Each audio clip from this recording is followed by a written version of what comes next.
Good afternoon, people of Leominster. We welcome you to this edition of Cityscope. And with us today, we have two teachers from Julie Country Day, as well as a 6th grade student. So we're going to get some interesting information this afternoon regarding Julie Country Day School. As most of you know, they've been in the city of Leominster for many, many years, and still going strong and doing very well. So today we have with us, Terry Nugent. She is the principal of Julie Country Day. Yes. We have Milissa Cafarella. She's a pre-K teacher. And Nick Tersigni. He's a 6th grade student. And we're going to focus on a few points with them. This is a very busy month for Julie Country Day as well. They've had a play, The Music Man. Is that still going, or has it ended? Was it? It was a one weekend. It was last weekend. Mm-hmm. And I understand they did very well on that. Yes. And let's see here. Okay. There are some new programs at the school that have been implemented, I understand. Reading and, well, it's not new reading, but guided reading, block scheduling, and a new report card. Yes. Would either one of you like to comment on that and how that is? Well, what we have done in our school, we're fortunate to have 10 grades in our building. 4-year-old, which is the pre-K program that Milissa heads up, all the way through 8th grade. And it's, when we work with children, we work with them in terms of their needs, their emotional and their educational needs. Mm-hmm. And so what we have done is we've broken our school into 3 parts. So we have what's called the early L team, which is pre-K through 2nd, the intermediate team, which is grades 3 through 5, and then 6th grade, or middle school, which is 6 through 8. And so if you notice, if the 3 initiatives that you talked about mm-hmm. have specific grades or schools that they're attached to. And so the first one, which is the new reading program, mm-hmm. really affected our intermediate grades. Those are grades 3 through 5. We are very fortunate to have students and faculty that are, have wonderful academic gifts. But we looked at how could we improve that and do better. And looking at research and what research suggests as a way to increase ability in reading and meet the needs of students, guided reading was added to an already what's called a balanced literacy program. So there are many parts to that: the reading, the writing, the phonics, language mechanics, all that. But what we had before was a basal program, which meant every child read from one book. Mm-hmm. Well, as we see in our classroom, we have children of a wide variety of abilities. And so what we looked at with the guided reading is it provides children with reading materials, stories that meet their reading ability level better. At that time, right. Yeah. So if you have a child that's reading at an 8th grade level that's in the 5th grade, we can do that through small group instruction now, through complete textbooks or different genres like poetry or the newspaper or reading scientific information, as well as creative stories or biographies and so forth. So it's been a really exciting program. We've piloted that this year in our 3rd, 4th, and 5th grade. And the response has been wonderful. And not just from the parents or the teachers, but from the kids. They've really enjoyed reading.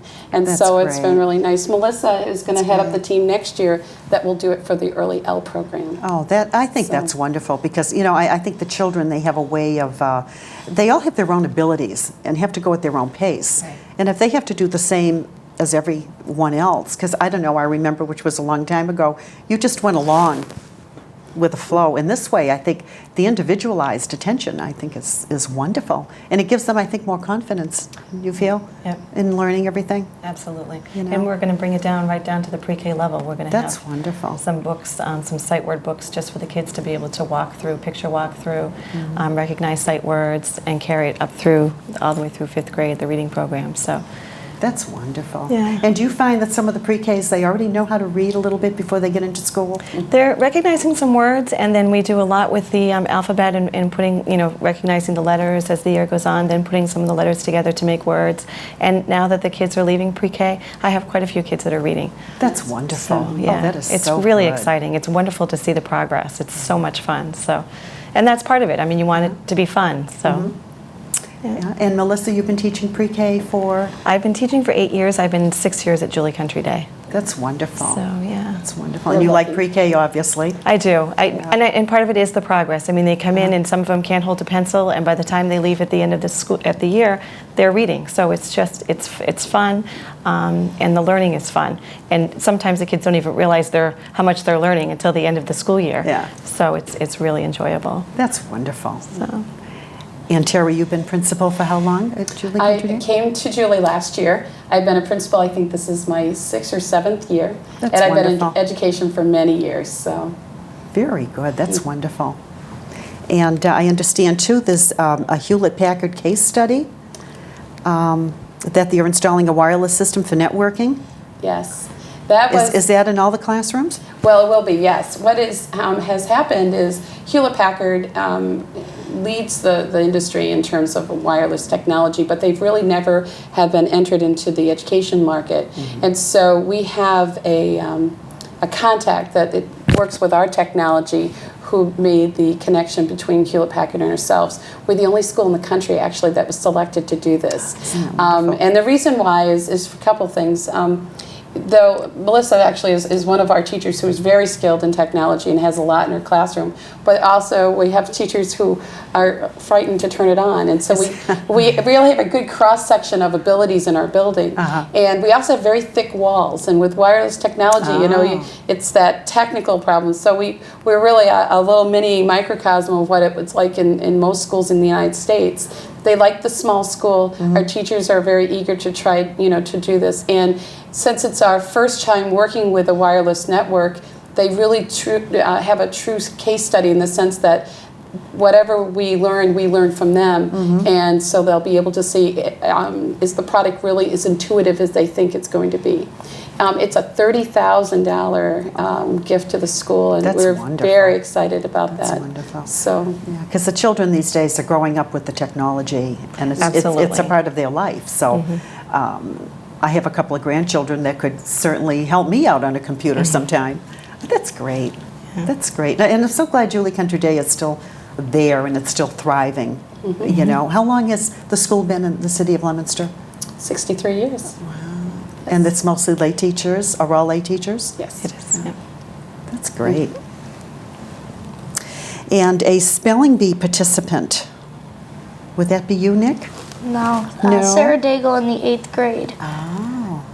She's going to be going to Washington next weekend to compete for the National Spelling Bee, and we hope she can win. That is wonderful. That's wonderful. And she has such a nice support group behind her.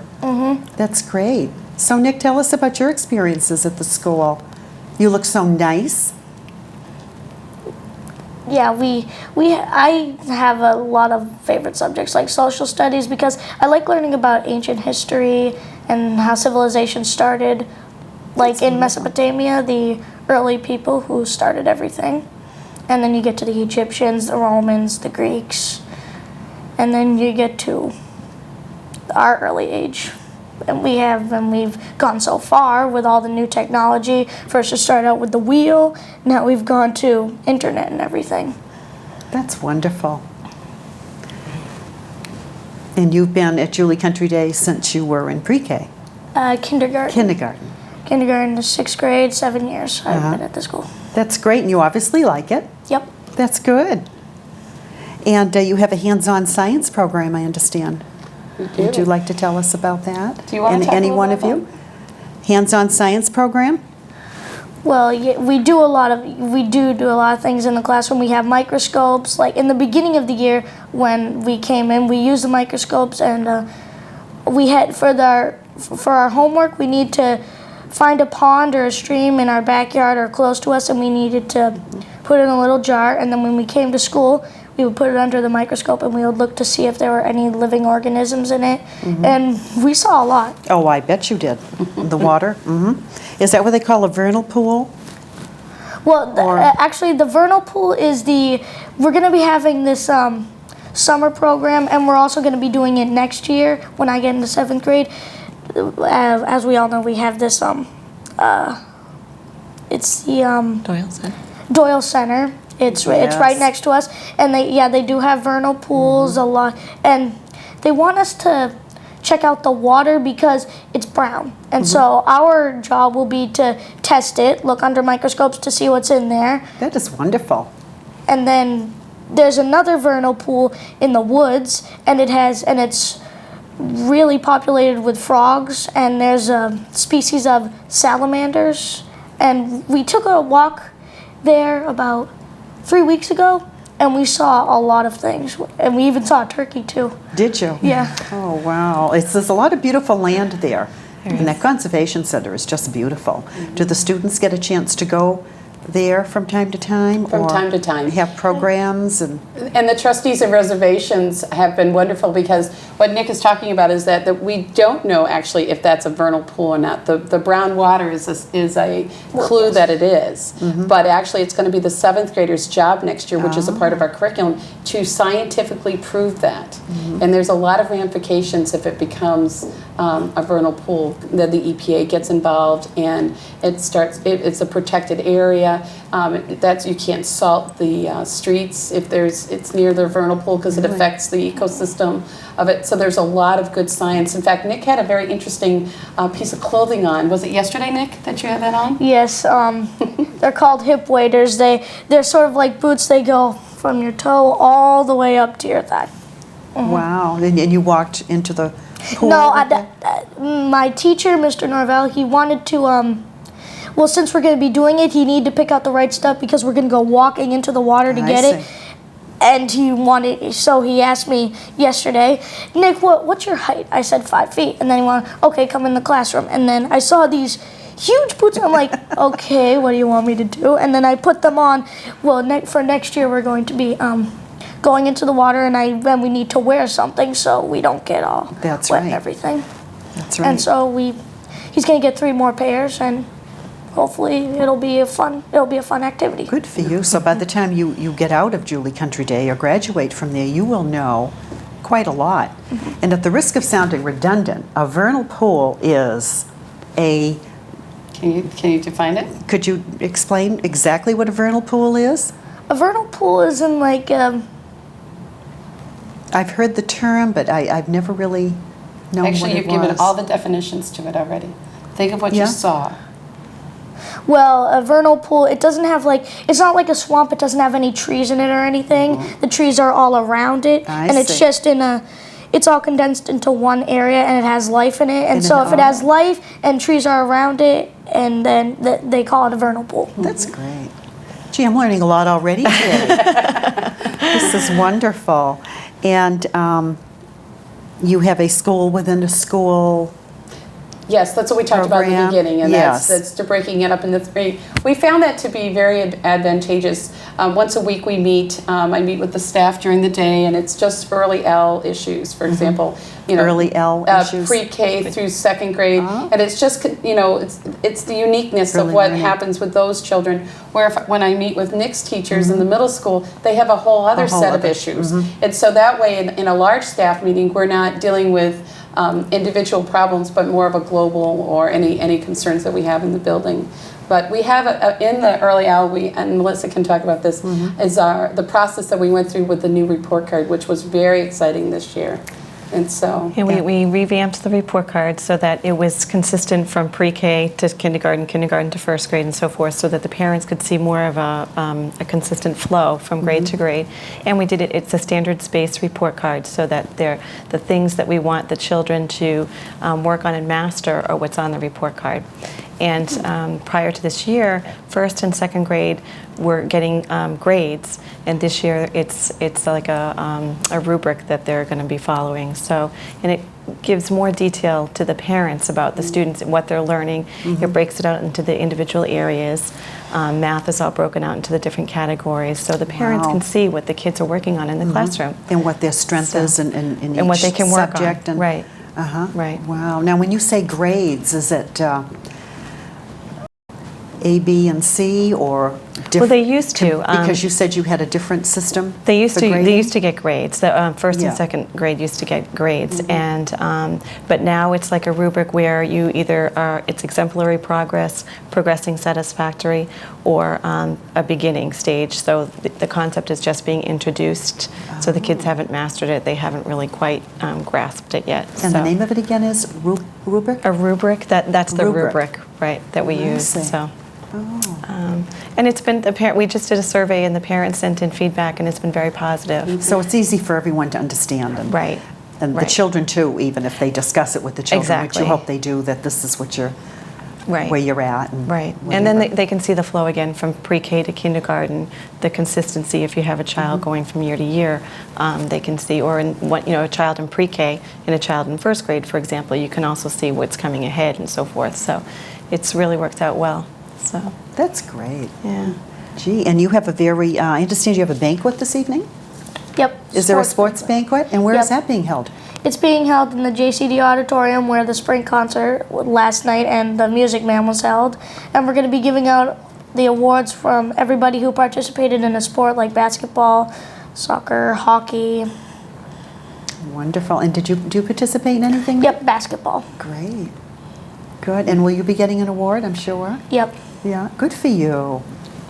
Yeah, very nice little boy, very nice young man. Thank you. I think it's wonderful. I try. Oh, you do very well. You do very well. And then now the 8th grade class is a trip to Washington, D.C. It is. That's coming up, Wow. and we do this every year. Uh-huh. This year it's a little different. We're going 5 days instead of 4. Oh. So we're going to be hitting Gettysburg and the Hershey area, as Isn't well that as Washington. Nice? What nice class trips. I don't ever remember doing anything. Oh, well, That was a long time ago. it's a lot of work That's to great. get them to I'm go. sure it is. And there's a lot of schools, I think, that go to Washington, D.C. Don't they make it for their class trip? They tend to make that the area to go to. That's so interesting. It's really nice, and in the last few years it's been really fun because we've been going with a purpose. Last year we attended the National Spelling Bee because Sarah Daigle was there. This is her 2nd year to attend. Is that right? Yes, and so it was amazing to see that it's like a large sporting event. I mean, you have the media press is there. Oh, all 200 children are there. The words are incredible, and just to watch the whole thing, the tension, it's an amazing feat of academics. Just to be able to see how these children think and rationalize and try to spell these words wonderful. correctly. Now, will you be attending the spelling bee as We well? heard yesterday that we did get permission to go Oh, in. that's great. So it 'Cause takes with a one while. of your students, you Yeah. know, you want to be there. Now you're going, I take it. I organized the trip. So yes, I'll be going along with the 8th grade teacher, about 20 parents and the 23 students. Wow. So it's a big group that we do, and That's we do great. a variety of things in Washington. One of the nice things this year that our social studies teacher, Mrs. Moyna, had connected the curriculum to their trip because they studied U.S. government. So they have a brochure that they have made now that has all the facts about the places we'll be visiting in Washington. That is wonderful. So now they get to put what they've learned into practice and see it, in that it's a real So place, nice. and so it's very nice. And will you get to go to the White House? I understand they don't really take tours in anymore. No, actually, we But- go by the White House. Yeah. Last year the children loved seeing there's a guard at the top. Yes. And that fascinates them. So, but we actually, one of the fun places that are new and for the Washington area is the Spy Museum. Oh. And so we're going to be going to the Spy Museum along with all the monuments. We do a dinner theater there. That's a theater in the round. Isn't that and wonderful? that's a great experience. But it's the history. It's the living history for our children. Yeah. And there's we're fortunate in this area that we have Boston, and we understand what a big city is like. Because there's a lot of history in Boston too, so you can do Exactly. a nice trip to Boston, day trip. But there's so much going on in Washington. Yes. And so for them to make that connection, to go, it's wonderful for them to be able to say, I've seen the Washington Monument, Yeah. or I know where the And they can get to Lincoln Memorial. feel a lot of that culture too, I Sure. think, just being there, and if they're really into the history in Washington, and some children I hope even watch the news, as depressing as it can be sometime, but yeah, you know, to really feel it when they're down there. Oh, I'm near the White House or the monument, and it's wonderful, as you say, a real wonderful educational tool. They go into the Science Space Museum, which is one of the Smithsonian museums, Yes. and they touch the space shuttle. And it's real. It's the space shuttle that came out of the sky, you know, and they step back and it's an awe. Awesome. And you know, yeah. this age is sometimes it's like they never really show how they feel. You know, it's cool, but they get there and they don't say a thing, and you know that they've made the connection. It's a wonderful thing to watch when they come in. Oh, I bet. A lot of satisfaction, you know, just out of being a teacher and a principal and just seeing this. And to be able to do that and to take these children down there, I think it's wonderful. Yeah, we're fortunate. And you said you're going with one eighth grade teacher? You have just one? We have one eighth grade teacher. Eighth grade? Yes. Wow. Yes. And how many students to a class? We average about 22 to a class. That's nice. Yes. That's good. How many students in your class, Nick? We're the smallest class in the school. We only have 10. Wow. But it's Well, nice that's because good. Yeah. because in like math class we have really small classes. Like in the advanced math group they only have 6, and in our group I wouldn't say like I would the basic group, like for basic math, we have 4 students. My teacher said it's a good thing because you're never going to have that many students in one class in your life, and it's better That's right. because you can get to more people at once if they have any problems. Like yesterday, we're reviewing for the finals. We have the middle school 6th and 7th grade. We have finals next week, so we're getting prepared. I guess so. Oh, wow. You sound like a real study hard boy. That's wonderful.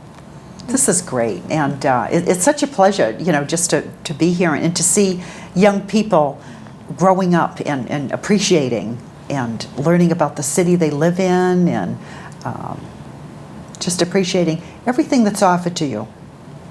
You know, because there's so much out there, and a lot of it isn't good, but there's so much out there that is, and just to see them grow up with it and appreciate it, I think it's wonderful. I really do. I bet you can't wait to get into the 8th grade, though, to go down to Washington. Yeah, I can't wait. I I've can always see you're wanted really to go going to enjoy Washington. that. Lincoln Memorial. I really want to see the Lincoln Memorial.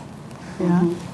I have a son in 7th grade, so he'll be in 8th grade next year. So hopefully we'll be going on the trip. So I'm looking forward to it Wonderful. as well. Good for you. Yeah. And how did you manage that? Or do they just choose teachers, or do you?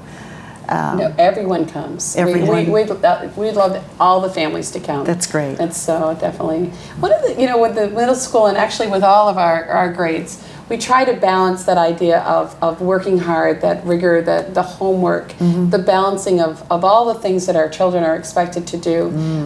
But one of the things that we really try to focus in on is school comes first. Yes, definitely. And so, you know, even in pre-K we have assignments to do. I mean, it's at their level when you get to next grade. You know, you have an hour, 2, maybe 3 hours of homework every night. Wow. And it's what's expected. The English homework alone is quite a bit of things that you do. And Now, do you do any of that on a computer? Are you allowed to? Yes, we do a computer? Yes, we can do a lot of things on the computer. Well, that's good.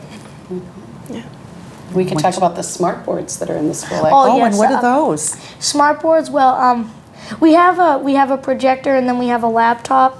Now you turn the laptop on the projector, and then you have the smart board. It's just this big board and you can roll it around to every class. Really? And once you turn the projector and once you turn the computer on, what's on the computer screen goes onto the smart board, and you can go on to Microsoft Word, say, and like you can use your finger. You don't need to use the mouse. You can just use your finger and hit what you wanna do. And there's a lot of things that it's better than a chalkboard because you can save it.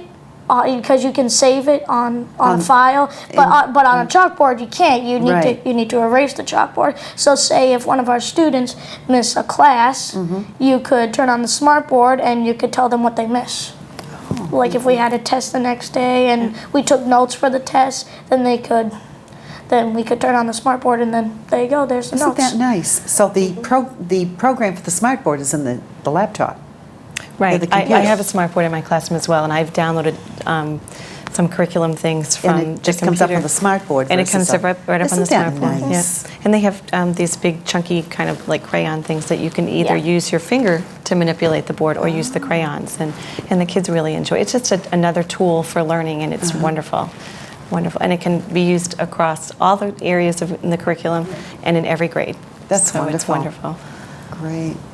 And it starts them off, I think, at a good point, too, because they can get enthused. Right. You know, in the younger ones, and I want to do that. I want to use a smart board. I want to learn that. And it's great. It just gets them right into it. Well, there's So different different. learning styles, and that's our children come to us now with so many different abilities and needs, Oh, I and so bet. to be able to bet. the traditional way of just pencil and paper or doing it with a book. There's so much more with the use of the internet, the use of technology, to see it, taste it, smell it, feel it. Good. You do that every day, and that's what the challenges of teachers is to make lessons that makes that connection. So.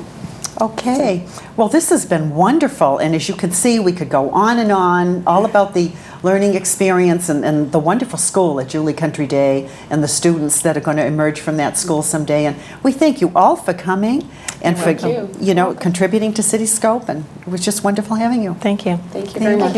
Thank you. And thank you all for this listening to this session of Cityscope. And we'll hope to see you again.